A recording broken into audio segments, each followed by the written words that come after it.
ষড়যন্ত্রকারী, সমন্বয়কারী, রাজাকারের বাচ্চাদের পক্ষে এখন আর কেউ নাই। সব বিদায় হয়ে গেছে। এই রাজাকারের পক্ষে আর কেউ নাই, সমন্বয়কারীর পক্ষে আর কেউ নেই।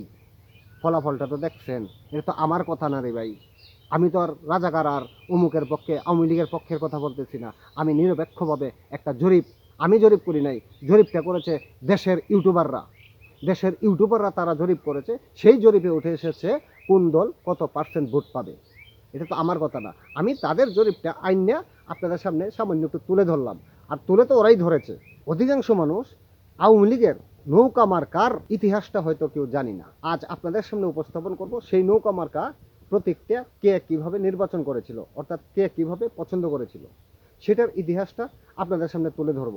কিন্তু তার আগে আমি আরেকটা তথ্য আপনাদের সামনে উপস্থাপন করব, খুব গুরুত্বপূর্ণ তথ্য।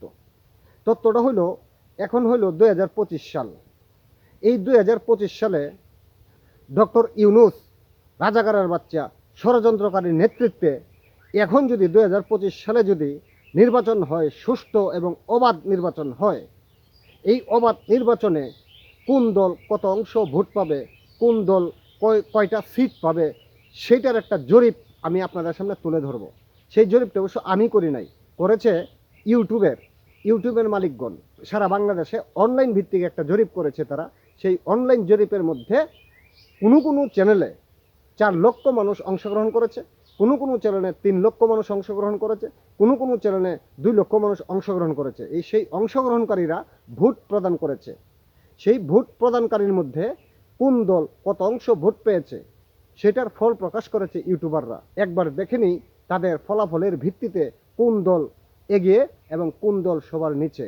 চাইর কোনা পুষ্কুনির পারে চম্পা নাগেশ্বর, ডাল ভাঙো পুষ্প তুলো কে তুমি নাগর, আমার বাড়ি তোমার বাড়ি ওই না নদীর পার, কি কারণে তুলো কন্যা মালতীর হার, প্রভাতকালে আইলাম আমি পুষ্প তুলি বারে, বাপে তো করিব পূজা শিবের মন্দিরে, বাচ্চা বাচ্চা ফুল তুলো রক্ত জবা শাড়ি, জয়ানন্দ তুলে ফুল ওই না সাজি ভরি গো ওই না সাজি ভরি, জবা তোলে চম্পা তোলে গেন্দা নানা জাতি, বাচ্চা বাচ্চা ফুল তোলে মল্লিকা মালতী, তুলিল অপরাজিতা আতসী সুন্দর, ফুল তোলা হইল। দেখছেন তো কোন দল কত পার্সেন্ট। এখনো বাংলাদেশের মানুষ আওয়ামী লীগের পক্ষে, আওয়ামী লীগের পক্ষে, নৌকার পক্ষে, নৌকার উন্নয়নের পক্ষে, শেখ হাসিনার পক্ষে। সবাই তো আর শেখ হাসিনার ভাত খায় না। এখানে যারা অংশগ্রহণ করেছে তারা কিন্তু দলীয় নেতা না, তারা কিন্তু সাধারণ কর্মীও না, সাধারণ পাবলিক, আমার মতো আপনার মতো সাধারণ পাবলিক। সেই সাধারণ পাবলিকে নৌকা প্রতীক নির্বাচন করেছে 60% মানুষ। 3 মাস আগে ষড়যন্ত্র করছিল, ষড়যন্ত্র করে আওয়ামী লীগরে তাড়াইছে। আর এখন তাদের বিরুদ্ধে জনগণ প্রতিবাদ গড়ে তোলা শুরু করেছে ভোটের মাধ্যমে। ভোট হইলে এই জানোয়ারের বাচ্চারা কয়টা ভোট পাইব? একটাও না, হাতে গোনা একটাও না। নিজের ভোটটা পায় কিনা, নিজের বউয়ের ভোটটা, ভাই বোনের ভোটটা পায় কিনা, এটাই সন্দেহ। যাক, তাহলে আওয়ামী লীগের পক্ষে, নৌকা মার্কার পক্ষে মানুষ এখনো স্বতঃস্ফূর্ত আনন্দিতভাবে স্মরণ করে। কারণ আওয়ামী লীগ সরকারই বাংলাদেশের উন্নয়নের প্রতীক। আওয়ামী লীগ সরকারই বাংলাদেশের জনগণের পক্ষে, কৃষক সমাজের পক্ষে, সবার পক্ষে। ওরা ষড়যন্ত্রকারী না। 1971 সাল থেকে, যুদ্ধ থেকে এখন পর্যন্ত কোনো ষড়যন্ত্রে অংশগ্রহণ করে নাই এই আওয়ামী লীগ। আর কত জানোয়ারের বাচ্চারা, কত রাষ্ট্রদ্রোহীর বাচ্চারা ষড়যন্ত্র করে বারবার ক্ষমতায় আইছে, শুধু ষড়যন্ত্র করে, রাষ্ট্রের বিরুদ্ধে ষড়যন্ত্র করে। যাক, সেটা হলো পরের বিষয়। এখন আলোচনার বিষয় হচ্ছে নৌকা প্রতীক কিভাবে এসেছিল সেটার ইতিহাস এখন আমি তুলে ধরব। 1971 সালে 6ই জানুয়ারি আওয়ামী লীগের কমিটি গঠন হয়।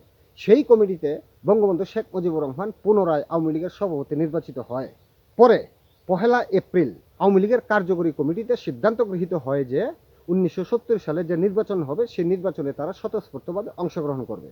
17 এপ্রিল সেই দিনটিতে আওয়ামী লীগের প্রতীক হিসেবে, আওয়ামী লীগের মার্কা হিসেবে নৌকা মার্কাকে তিনি পছন্দ করেন শেখ মুজিবুর রহমান।